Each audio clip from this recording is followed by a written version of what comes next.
ಆಮೇಲೆ ಆರ್ ಅಶೋಕ್ ಅವರು ಯಾವಾಗ ಈ ಕೆ ಎನ್ ರಾಜಣ್ಣ ಅವರು ಸೆಪ್ಟೆಂಬರ್ನಲ್ಲಿ ಕ್ರಾಂತಿ ಆಗುತ್ತೆ ಅಂತ ಹೇಳಿದ್ರು, ಅದಕ್ಕೆ ಆರ್ ಅಶೋಕ್ ಅವರು ಏನು ಹೇಳ್ತಾರೆ, ದಸರಾಗೂ ಮುನ್ನಾನೆ ನೋಡಿ ಸಿಎಂ ಚೇಂಜ್ ಆಗ್ಬಿಡ್ತಾರೆ ಅಂತ ಹೇಳ್ತಾರೆ.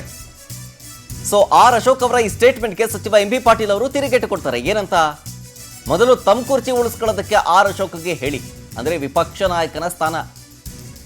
ವಿಪಕ್ಷ ನಾಯಕ ಆರ್ ಅಶೋಕ್ ಡೆಲ್ಲಿಗೆ ಹೋಗಿ ಕೂತ್ಕೊಂಡಿದ್ರು 3 ದಿನ.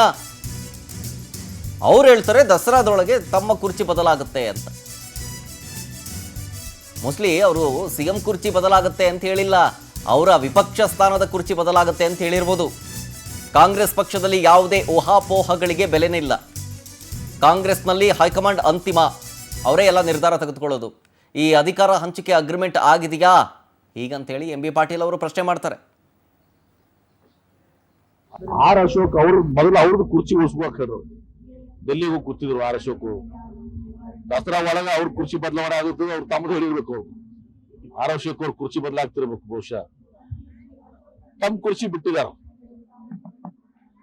ತಮ್ದು ಅವ್ರಿಗೇನು ಇಲ್ಲ, ಬೇರೆಯವ್ರದ್ದು ಕುರ್ಚಿ ಬಗ್ಗೆ ವಿಚಾರ ಮಾಡ್ತೀನಿ. ನಮ್ಮ ಪಕ್ಷದಲ್ಲಿ ಯಾವುದೇ ಊಹಾಪೋಹ, ಯಾರದೇ ಹೇಳಿಕೆಗಳಿಗೆ ಯಾವುದೇ ಬೆಲೆ ಇಲ್ಲ.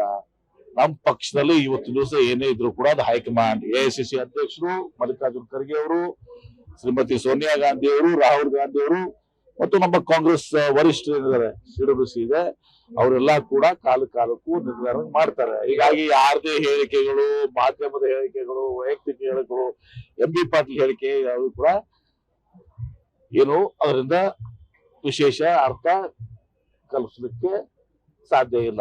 ಆರ್ ಅಶೋಕ್ ಅವ್ರ ಮೊದಲು ಅವ್ರದ್ದು ಕುರ್ಚಿ ಉಳಿಸ್ಬೇಕು. ಡೆಲ್ಲಿಗೂ ಕೂತಿದ್ರು ಆರ್ ಅಶೋಕ್. ದಸರಾ ಒಳಗ ಅವ್ರ ಕುರ್ಚಿ ಬದಲಾವಣೆ ಆಗುತ್ತೆ.